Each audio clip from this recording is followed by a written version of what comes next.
Let's talk about the Don't Say Gay bill that apparently DeSantis just signed. Here's a New York Times article. Of course, it's going to be quite critical of it, but it kind of goes line by line through some of the lines and the interpretations of what the bill actually says. Now, for the background, what is it? Basically, DeSantis, he's feeling the parents' frustration at public schools, and he's using it to channel political energy. And basically, he wants to be seen as uh, empowering parents and protecting the children from these woke indoctrination centers. So to me, it seems a little kind of mild that he would just create a bill that says, "Hey, we're not going to talk about gayness or gender or LGBT grades 1 through 3," and the liberals just threw a fit, just completely hateful. He's like Hitler. This is the Disneyland. It's something to do with Disneyland that the workers were on strike or just wanted to shut down, like wanted to leave Florida. Um, and it seems like a complete overreaction, but at the same time, it's not about the bill itself. It's more or less about fighting a culture war. And this is like one shot, and then the liberals are gonna fire back. And but just looking at it objectively, from let's say a libertarian point of view, I don't want there to be more and more like law, like in general, laws and rules just always pile up and pile up till things become so bureaucratic and they lack dynamism, because laws are just like old laws that are completely irrelevant or useless. They never get repealed. So on just the face of it, from the beginning, I'm against new laws. But at the same time, I mean, not that I really care about DeSantis' political career or like what type of outrage he can whip up. I do feel that their conservatives are trying to flail around and somehow fire back or fight back against this indoctrination. And you could kind of clearly see that you would think that it's pretty reasonable that kids that are in grades 1 through 3 don't have to talk about LGBT issues, talk about transitioning, talk about sexuality, and or quote unquote affirm their sexuality. That's what this.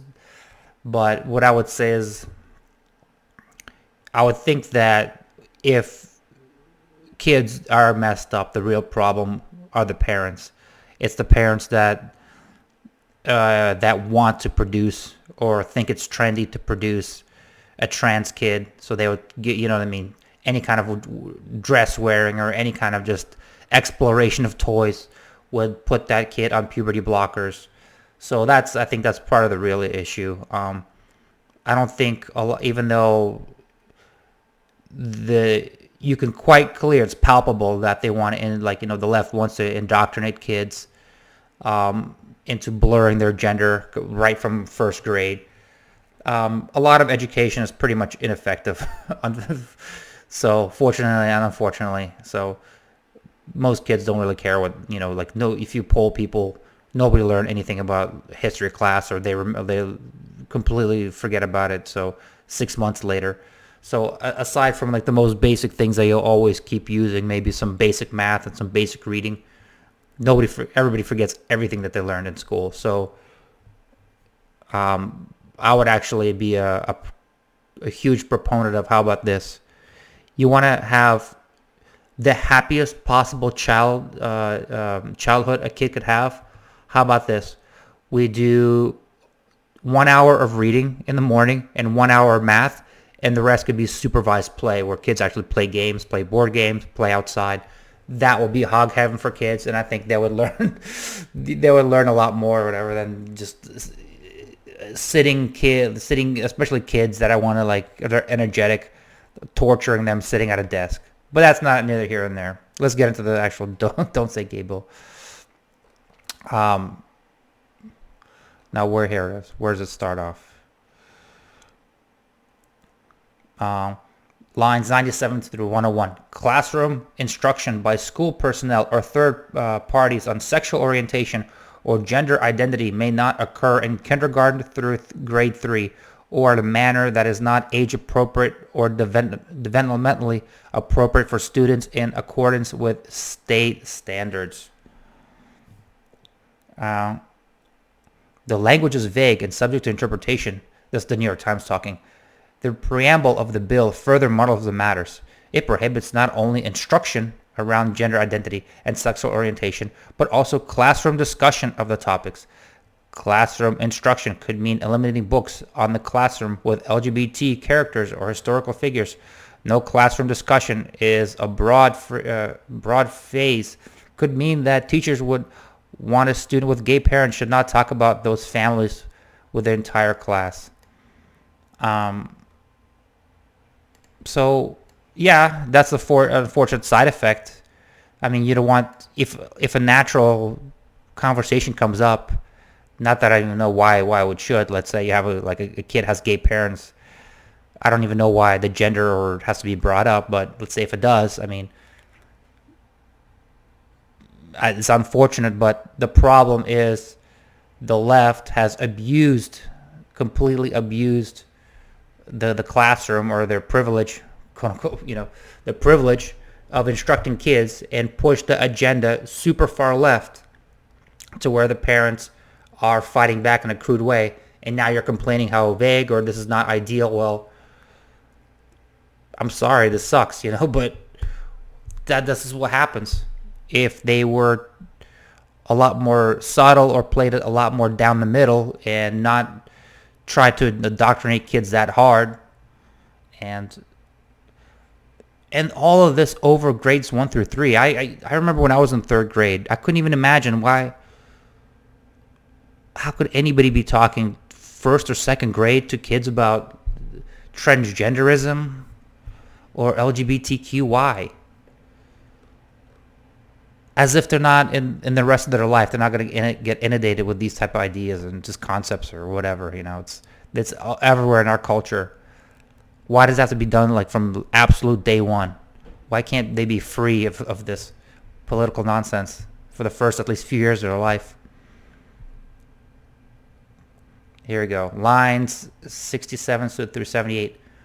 In accordance with the rights of parents, adopt procedures for notifying students of student's parent if there's a change in student services or monitoring related to the student's mental health, emotional, physical health, or well-being. That's the school's ability to provide a safe and supportive learning environment for student.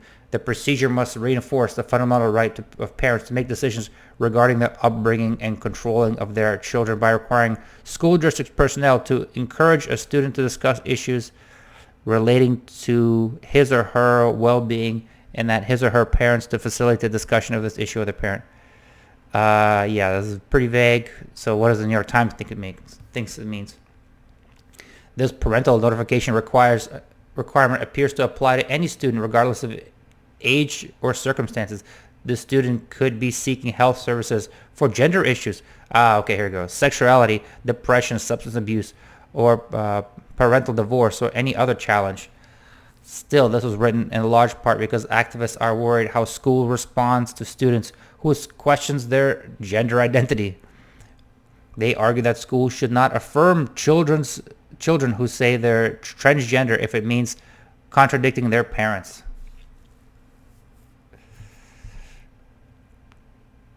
It is unclear how strictly schools would follow the directive to inform parents of every change in a student's health services. For example, if a child casually reaches out to a counselor to discuss stress about grades, and in conversation also brings up another mental health concern, would parents be contacted?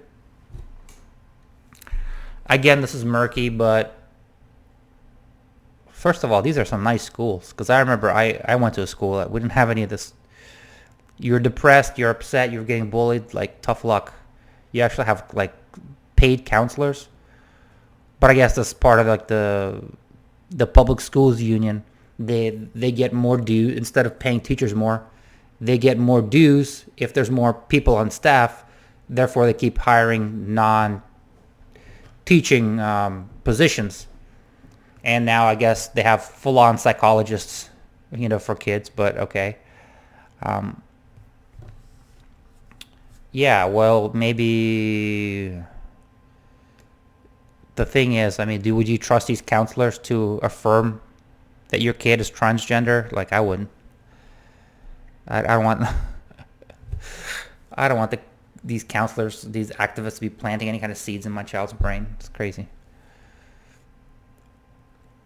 Okay, parents would have the right to opt their children out of counseling and health services. At the beginning of the school year, okay, so this is the law. At the beginning of the school year, each school district shall notify parents of each healthcare service offered at the student's school and the option to withhold consent or decline any specific service.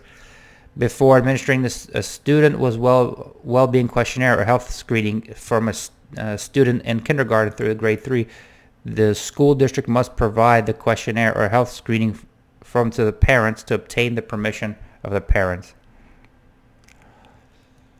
I guess this is for affirming gender, transgenderism again. Some parents may opt out exactly because the child is dealing with sensitive issues that produces shame or embarrassment. But educators say that may be the moment the child most needs support. Parents could sue the school for violating the vaguely written bill, and districts would have to cover the costs. Okay, this is the bill.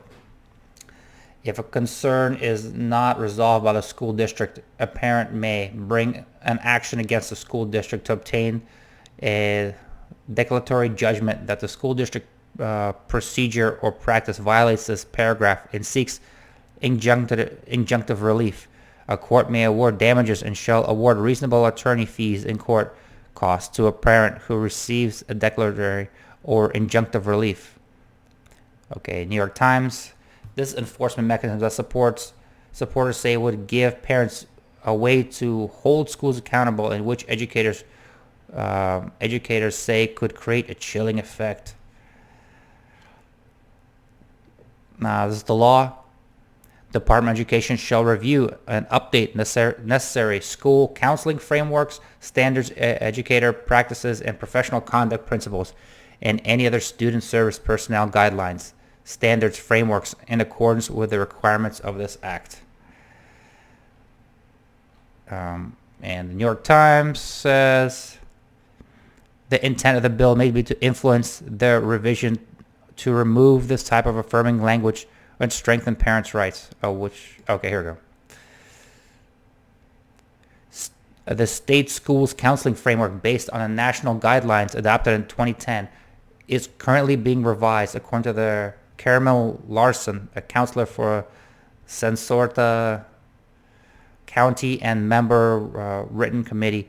The current framework contains language borrowed from the American School Counselor Association, stating that students have the right to counseling program that, quote, advocates for and affirms diversity in sexual orientation, gender identity expression, and family type, end quote, and many other identity categories. So, in their response, the intent of this bill may be to influence the revision or remove this type of affirming language and strengthen parents' rights. This proposed law, as is, already gives parents rights they did not have. The question whether the new counseling standards would further supersede mainstream professional practices. Well, here you go. That's it. And I think this is just like a shot across the bow as far as the culture war, but I think this does little. It could curb some of the most outrageous practices, like any kind of like leftism, indoctrination, or transgenderism. At least they have to wait till grade 4, because with this law, they know, like, oh, okay, well, we actually have laws in the books that kind of that state this is not age appropriate, and parents can sue and this and that. Or if the kid goes to counseling and the counselor says like, oh, you're not gay, you're transgender, or you're not just like to play with like the kitchen set or whatever. I mean, this could curb the most horrible practices or the most obvious stuff, but as far as protecting kids, I think the biggest damage to kids are done by the parents themselves. So that's probably not going to help anything.